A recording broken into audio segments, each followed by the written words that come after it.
ಸಾಂಸ್ಕೃತಿಕ ನಗರಿ ಮೈಸೂರು ದಸರಾ ಹಬ್ಬದ ಸಂಭ್ರಮಕ್ಕೆ ಸಿದ್ಧವಾಗ್ತಿದೆ. ಈ ಸಂಭ್ರಮದ ನಡುವೆ ಮತ್ತೆ ಮಹಿಷ ದಸರಾ ಕೂಗು ಕೇಳಿ ಬಂದಿದೆ.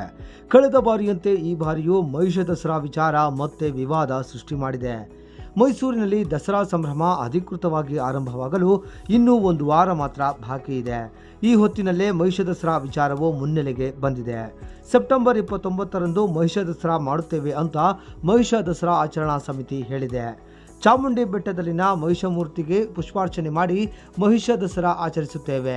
ಅಲ್ಲದೆ ಈ ಬಾರಿಯಿಂದ ಮಹಿಷ ದಸರಾ ಬದಲು ಮಹಿಷ ಮಂಡಲೋತ್ಸವ ಎಂದು ಹೊಸ ಹೆಸರು ಇಟ್ಟಿದ್ದೇವೆ ಅಂತ ಹೇಳಿದೆ. ಮಹಿಷ ದಸರಾ ವಿಚಾರ ಸಹಜವಾಗಿಯೇ ಬಿಜೆಪಿ ನಾಯಕರನ್ನ ಸಿಟ್ಟಿಗೇಳುವಂತೆ ಮಾಡಿದೆ. ಮೊದಲಿನಿಂದಲೂ ಮಹಿಷ ದಸರಾಗೆ ವಿರೋಧ ವ್ಯಕ್ತಪಡಿಸುತ್ತಾ ಬಂದಿರುವ ಮಾಜಿ ಸಂಸದ ಪ್ರತಾಪ್ ಸಿಂಹ ಈ ಬಾರಿಯೂ ಧ್ವನಿ ಜೋರು ಮಾಡಿದ್ದಾರೆ. ಯಾವುದೇ ಕಾರಣಕ್ಕೂ ಚಾಮುಂಡಿ ಬೆಟ್ಟದಲ್ಲಿ ಮಹಿಷ ದಸರಾ ಮಾಡಲು ಬಿಡಲ್ಲ. ಒಂದು ವೇಳೆ ಅವರು ಅಲ್ಲೇ ಆಚರಿಸಲು ಹೊರಟರೆ ನಾವು ಕೂಡ ಚಾಮುಂಡಿ ಚಲೋ ಮಾಡ್ತೀವಿ, ನಾವ ಅಥವಾ ಅವರ ನೋಡೇ ಬಿಡೋಣ ಅಂತ ಸವಾಲು ಹಾಕಿದ್ದಾರೆ.